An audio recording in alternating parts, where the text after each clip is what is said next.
"I don't like anything about you, mother," said my eldest son's wife. "We want to live with our family alone, so get out." I was shocked to hear these words. It reminded me of when I had to leave my own parents' home. Now, I felt angry at the idea of being kicked out of this house too. "Fine, I'll leave," I said, gathering my things to go. This was too much. I was determined never to forgive my eldest son's wife. It was time to put my plan into action. "So, my name is Sandra Clark, and I'm 61 years old this year. I'm technically retired, but I'm still lucky enough to have some work. I don't go to the office every day anymore. Sometimes I drop by and attend meetings, but mostly I work from home. My oldest son seems to think I'm not working anymore, which isn't true. I became a widow when I was in my 40s. Right now, I live with my oldest son and his wife. Our family home has been in our family for a long time. It's a bit old and needs some fixing up, but I've always loved it. That's why leaving was hard. I've never had to worry much about money. My late husband's insurance money is still mostly untouched. I've been able to live comfortably without worrying about my future. Even though it might seem like I have an easy life, there are some things that bother me. It's mostly my oldest son's wife, Jessica. She's strong-willed and we often clash. This tension didn't just start recently. It goes back to when she first told us they were getting married. I still remember the outfit she wore when she first came to meet us. She showed up in a tracksuit that looked like something she wore back in high school. She said she wanted to be real with us, but I couldn't help but find it a bit odd. It's not exactly lying, but it felt like she was trying too hard to prove something. She's also very argumentative and smart, which can be challenging. I couldn't understand why my oldest son chose her as his partner. Later, I found out that Jessica was the one who pursued him. She's bold, I'll give her that, and she's attractive too. I think my son, who's a bit naive and sheltered, fell for her charm. Even after they decided to marry, things didn't change much. To put it nicely, she's straightforward. To be blunt, sometimes she lacks common sense in how she acts. I really wanted to object to their marriage, but I reminded myself that it's what my son wanted, so I kept my peace. And now, we're facing the consequences of that decision. After my son and Jessica got married, he insisted that we all live together in our family home. I thought Jessica might disagree, but she was actually okay with the idea. It didn't take long for me to understand why. However, once we started living together, Jessica never lifted a finger to help with household chores. She left everything for me to do, cleaning, laundry, cooking, despite being a full-time housewife herself. She had quit her job when they got married. Even though I work remotely and don't have to go to the office every day, I still have less free time than Jessica. While I'm working on my computer, Jessica would make comments belittling my work, saying I'm just goofing off. At first, I brushed it off to avoid arguments, but it bothered me more and more as it kept happening. "Jessica, since you have some free time, could you help out with the cleaning?" I asked, noticing her lounging and watching TV. She looked at me with disgust, sighed dramatically, and replied, "I don't do housework for your own good, mother. Can't you see that? It's a shame you don't appreciate my consideration." She had this strange theory where she believed if she did the housework, it would be bad for my health. According to her, seniors need to stay active, and doing chores would make me sedentary and possibly lead to dementia. So she was actually doing me a favor by letting me handle everything. Her reasoning was so bizarre it gave me a headache. Then she said something even more shocking. "I agreed to live together to keep you from slacking off, mother." She said it with a half smile, leaving me speechless. I regretted agreeing to live together more and more every day. Doing all the housework while being watched by Jessica was nothing but torture. Fed up with the situation, I decided to talk to my eldest son, but it wasn't to complain about Jessica. I decided to move to an apartment where I could live alone. The current house we're in is old and has many stairs, which became difficult for me after I hurt my back last year. I talked to my son about the challenges of living here, and then I moved to an apartment. Even though it felt like Jessica pushed me out, I don't regret leaving. The new apartment is a rental. It might be a bit big for just me, but I got a room big enough for my grandchildren to stay in the future. I had the inside designed just the way I like it, and it felt like my own little castle. But my happiness didn't last long because Jessica started coming over every day and staying until late. "The new apartment is really nice, huh? Maybe too big for you, Mom?" Jessica said, lounging on the couch. "Why don't you come back to your old home and do the chores? It's for your health and longevity." It's unbelievable that Jessica is telling me to go back to the old house and do the chores. During the day, she's so self-centered, it's overwhelming. I've already moved out. You need to take responsibility as the wife. I handle all the chores here, and my health checkups are always fine, Jessica. You don't need to worry about me. But Jessica just turned away, ignoring my words. Ignoring anything inconvenient was her usual tactic. Yet, she kept coming to my apartment every day. Just recently, she said it's too much trouble to go back home and ended up spending the night. My parents' house and this apartment are only about a 15-minute walk apart. It was my eldest son who suggested I live closer to my parents' house because he was concerned. His concern made me a little sad to leave the old house. One day, after I had been out for work-related errands, I came back in the evening to a surprise. To my shock, Jessica had let herself into my apartment. It seemed she used the spare key I had given to my son without my knowledge. Welcome back, she said, lying on the floor in front of the TV without even bothering to get up. Jessica, that spare key is for emergencies only, not for you to come in whenever I'm not home. I felt uneasy knowing she had been in my apartment while I was away. It was the first time I firmly told her so. She seemed surprised, as I usually let things slide quickly. She gave me an annoyed look, but I stood my ground. You really are a difficult mother-in-law. I can't stand that about you. Jessica started yelling at me. I can't stand anything about you, not even this apartment. We're a family, so you should leave. With that, she tried to push me out the door. It seemed Jessica couldn't bear the idea of me living in the apartment. She was upset that they were still in the old house while I was here, calling it unfair. James is paying the rent for this place, right? It wouldn't be strange for us, his family, to live here. That's what it means to live beyond your means. Jessica seemed to think my son was covering the rent for the apartment. This explained why she kept showing up here. In her mind, the apartment should have been for her family to live in.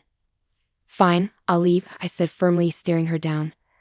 I agreed to move out within 3 days, which seemed to surprise her. Right in front of her, I called a moving company and arranged for them to come in 2 days. As Jessica left feeling satisfied, I watched her go, already planning my next move. True to my word, I moved out. My new place was an apartment specifically designed for seniors. I decided to test it out for 2 weeks. I handed over the keys and lease documents to Jessica, asking for a change in the contract through the real estate agent to the landlord. Luckily, I've known the landlord for a long time, so they were flexible and accommodating, which was a relief. My eldest son was furious with Jessica for kicking me out. He's even considering divorce, but Jessica doesn't seem to care. In fact, she started living alone in my apartment, saying, "Well then, let's live separately." I'm amazed at how bold she is. But in 5 days, Jessica will find out the truth. While I was working from home, my phone started ringing incessantly. It was Jessica calling. I had been expecting this, so I had a recorder ready to record the conversation. I pressed the record button and answered the call. "Excuse me, Mother, what's the deal with the rent for this apartment? Why do I have to pay it?" Jessica started ranting as soon as I picked up the phone. She sounded flustered. "Well, Jessica, you're the current leaseholder, so it's only fair that you pay. Is there a problem?" I purposely kept my tone calm and relaxed to annoy Jessica. She seemed even more agitated but didn't back down. "But didn't James used to pay the rent here? We're not even divorced yet, so shouldn't James pay?" Jessica had told my eldest son about the rent issue and he advised her to call me. The truth was, my son had never paid the rent. In fact, I had been financially supporting him. After retiring, I continued working as a consultant and advisor, earning a good salary. I was actually earning more than my son. I had been secretly helping him out because Jessica tended to spend a lot. "It's just a misunderstanding, Jessica. Originally, I was the one paying the rent for that place. I never made James pay a dime." Jessica seemed shocked and caught off guard by the truth. She quickly said what she wanted to and hung up the phone. Right away, I contacted my eldest son and played him the recorded conversation. "I've been putting up with it too, but I can't take it anymore. You feel the same way, don't you?" I knew my son was exhausted from dealing with Jessica's debts. No matter how old he gets, as a parent, I can't help but want to help him out. Some might say I'm too soft, but I think it's just natural as a parent. My son replied quietly, "I'll divorce her, I'm tired too." Then follow my lead. I told him my plan and gave him instructions. First, I asked him to take a few days of paid leave starting today. Then, I told him to quietly move out his important belongings without letting Jessica know. We didn't want her to notice any moving trucks, as she might be nearby. I had instructed him to slowly move his things out during the night, keeping it discreet. The important belongings were taken to a single-family home that I had found as our new residence. This way, the plan progressed without Jessica knowing. 3 days later, Jessica called again, sounding even more flustered than before. "What? Why are you so worked up? Just like last time."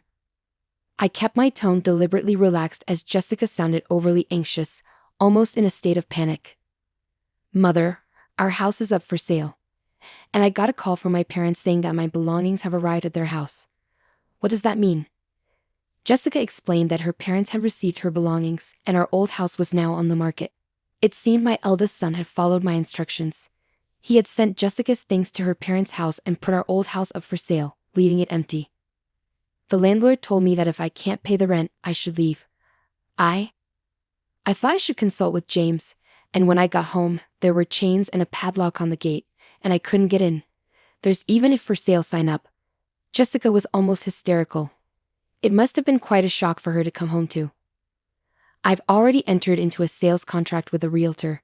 We can't access that house anymore," Jessica had began, ready to express all the pent-up frustration. "Firstly, I'm no longer your mother-in-law, right? Yesterday, James should have filed for divorce. You signed it, didn't you? You and I are strangers now." Yesterday, my eldest son had filed for divorce at the city office. It turns out Jessica had signed the papers a while ago. Threatening divorce seemed to be a tactic she often used. My son used to believe that Jessica would change someday. After all, she was the person he loved enough to marry. He felt trapped into giving in to her threats of divorce, he once told me. But it seems my son has finally realized the truth.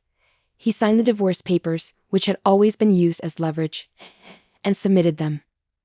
The divorce has been officially processed. "You always used to tell James that you could divorce anytime. Are you happy now that things have turned out your way, Jessica?" I could sense Jessica holding her breath on the other end of the phone. She wanted to argue back but seemed lost for words. She must have been feeling frustrated. "Besides, I'm worried about you. After the divorce, how will you manage to live in that apartment without a job? Moving also costs money, and it's tough. How did you even afford it?" Jessica's anger was no longer hidden. She yelled and cursed at me. She had claimed she married my son because of the inheritance he received from my late husband. However, I control all the inheritance and she can't touch a penny of it. Despite marrying to clear debts, she screamed that nothing was going well for her. Of course, I made sure my son listened to this conversation too. If it came to a divorce settlement, I planned to use the recording as evidence. I thought it was the end, so I patiently waited for Jessica to finish her tantrum. She ranted for about 15 minutes without pause. Then, in the end, she started begging me for help, crying. She confessed that she had been disowned by her family. With nowhere else to go, she pleaded for my assistance. It suddenly clicked for me. Something had felt off at the wedding, and now I understood what it was. Jessica had no place to go, no home to return to. Despite feeling a bit sorry for her, I couldn't ignore the consequences of her actions. Apologizing now won't change anything. We're strangers now. There's nothing more to discuss. Good luck with your life from here on, I said before ending the call with Jessica. I felt a sense of relief afterward. It seems Jessica caused trouble at my eldest son's workplace. He told me things escalated to the point of involving the police when he returned home. Jessica, who had been staying at the apartment without paying rent, had her keys changed by the landlord while she was out. Now, she can't even get into her own apartment. She might have tried to contact me or my son, but we had canceled our phones and got new ones with new numbers. I can only imagine the despair she felt when she realized she couldn't reach us no matter how many times she tried. We didn't give her our new address either, so she can't reach us that way. After causing a scene at my son's company, she was issued a restraining order. With no other options, it seems Jessica turned to her disowned family for help. However, when she returned home, she was met with a shocking sight. The luggage I had sent to her family's house was left out in the rain in the backyard, and she wasn't even allowed inside the house. It's likely that the unpaid rent for the apartment had been billed to her parents, adding to their anger. I heard rumors that she's currently staying in an apartment provided by an organization that supports homeless people. Without the ability to spend as she did before, she seems stressed when I pass her on the street. I was stunned to see how much her hair had turned white and how dry her skin looked. She had changed so much. I hardly recognized Jessica at first. It made me realize just how much a change in living conditions can affect a person. I've started a new life in the house I bought with my late husband's inheritance. It's a duplex, so my son can remarry whenever he wants. For now, he joins me for dinner, but otherwise, he takes care of his own things. I've found that this distance works well for us. The money from selling my parents' home is safe for future needs. I plan to use it for my son and his future wife when they marry. And of course, I'll keep some aside for any future grandchildren. I'm thinking of creating the English garden I've always dreamed of in my new home. On days when I'm not working, I spend time in the garden, caring for the young trees and herbs. This new life, filled with hope, has become my daily routine.